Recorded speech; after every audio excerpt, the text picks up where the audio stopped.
All right, today's healthcare summit remains civilized, well, for the most part, but the president came out swinging against his 2008 GOP rival, Arizona Senator John McCain.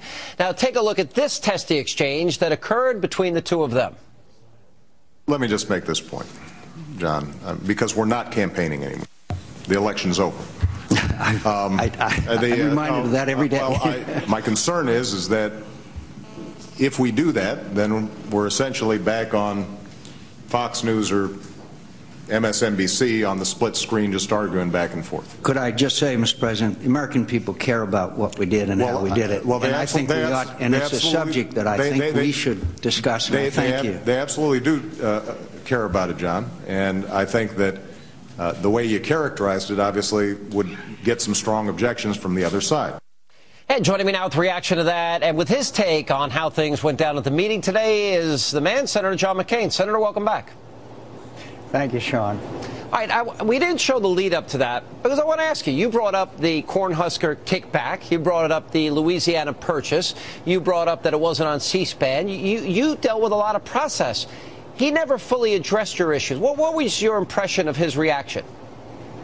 Well, my impression is, and I think it's a correct one, that he's very, very uncomfortable. He really didn't try to respond to the unsavory sausage making that went on in developing this, quote, healthcare reform bill. And not only was it buying votes here, one of the, there are many things. One of them is $100 million for a hospital in Connecticut. What's that all about? Probably one of the most egregious is excluding, I think we call it Gatorade or the Florida Flim Flam. They are excluding 400,000 people because of where they live in Florida from any cuts in Medicare Advantage. And they are announcing they're cutting Medicare Advantage. There's 330,000 people, Medicare recipients in my home state of Arizona who don't want their Medicare Advantage cut. So there's a long list of it. And then, of course, there's the sweetheart deals for the pharmaceutical companies and the Hospital Association and the American Medical Association. Probably the worst is the pharmaceutical deal, what we can get into. But so I think that the president was uncomfortable because he knows it was wrong. It's not the way that he promised he would do, and that was we'd change the climate in Washington. He accused you, and he accused John Boehner, and I think Eric Cantor was another one, of using talking points. That's what he said. When you brought up legitimate questions about bribing senators for votes, about states getting advantages, if the bill were so good, I don't think they'd need to do this. But he accused you of talking points. He reminded you that he won in the election, which I thought was a bit of a cheap shot.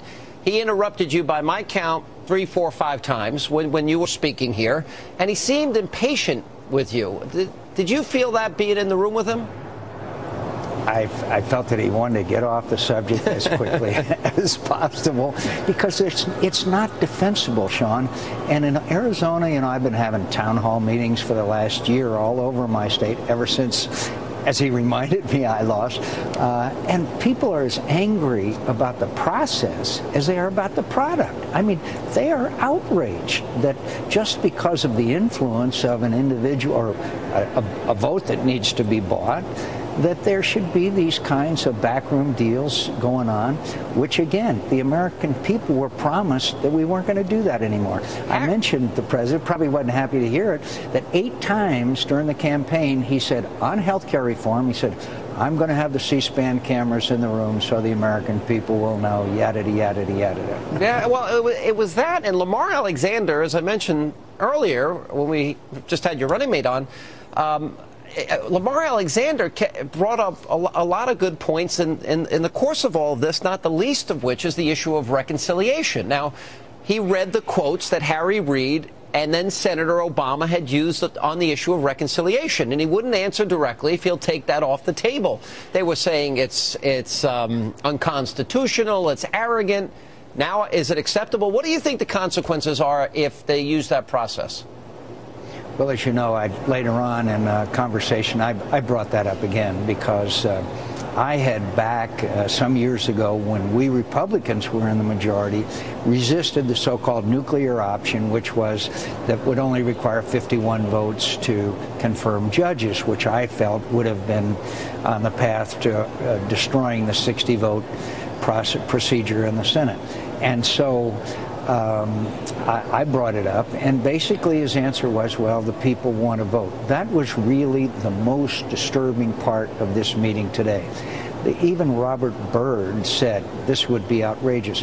Reconciliation, that's the word. The meaning of it is reconcile small differences between House and Senate on budgetary matters. Never was it envisioned to affect 1/6 of our gross national product, and that's clearly the path that he signaled that we are on. It would be an outrage to the American people. You know, during the campaign, one of the things Barack Obama was, I guess, best known for is he's a great orator. He moved crowds. People would faint.